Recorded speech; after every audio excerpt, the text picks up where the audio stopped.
You don't often hear about a woman building her entire home alone.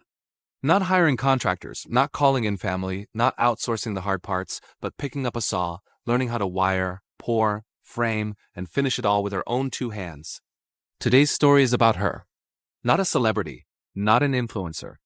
Just a woman who decided that her dream home wasn't something she'd wait for. She'd build it. When I asked her where it all started, she smiled. That quiet kind of smile that only comes from people who've wrestled with reality and won. It started, she said, with a sketch on a napkin and a little bit of anger.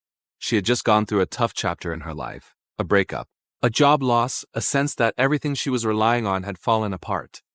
I realized I'd built my whole life depending on other people, emotionally, financially, even practically.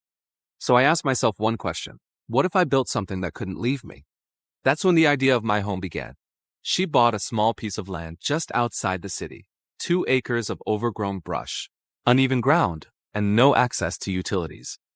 Everyone told her it was a bad idea. They said I'd never manage alone, that it wasn't safe, that I didn't know enough. And they were right. I didn't. But what I did know was that I was done waiting for permission.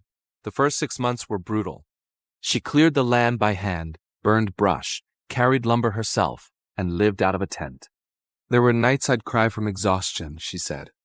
I'd stare at the empty frame, I'd just build and think, what am I doing? I don't even know if this will stand through the next storm.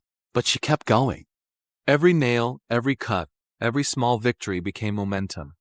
I asked her about the moment she realized she could actually do it. She laughed when I got the first wall to stand. I remember stepping back covered in sweat and sawdust and just staring at it. That single wall. It wasn't much, but it was mine. I knew right then I'd finished the whole thing. I just didn't know how yet. She learned by failing. I wired the solar wrong the first time and blew a fuse. I cut rafters unevenly and had to redo them.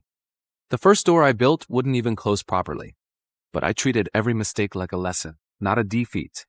You don't need to be fearless. You just need to keep trying longer than your frustration lasts.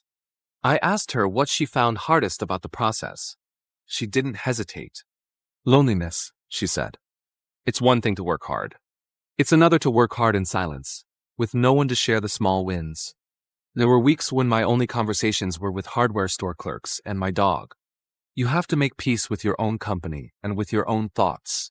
But she also told me that isolation became her greatest strength. When you're alone, you can't delegate courage. You learn to be decisive. You learn to trust yourself. And that is when confidence stops being something you talk about and starts being something you live.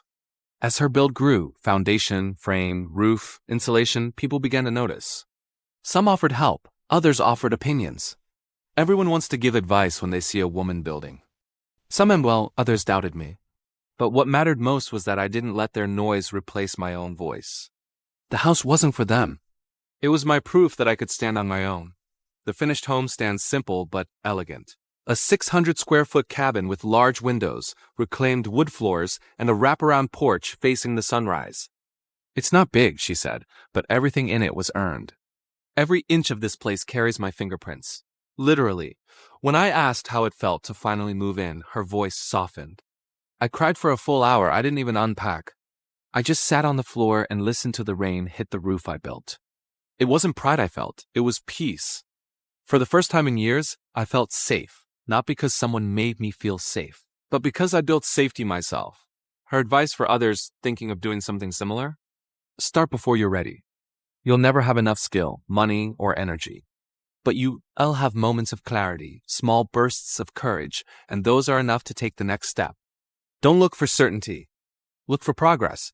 And when I asked her what this build ultimately taught her, she paused, a long, thoughtful pause, then said something that stayed with me since.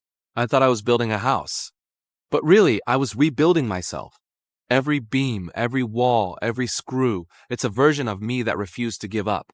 Before leaving, I asked her what the home means to her now. She smiled again, that same calm, knowing smile. It's not a dream home anymore, she said. It's reality. I built my own piece, and no one can take that away. That's the beauty of doing it yourself. You don't just create a place to live. You create proof that you can survive anything. And as I walked away from her cabin, smoke curling from the chimney, the sound of her hammer echoing through the trees, I realized her story wasn't just about construction. It was about transformation. Because sometimes the strongest foundation isn't concrete or steel. It's the courage to start alone and the patience to finish alone.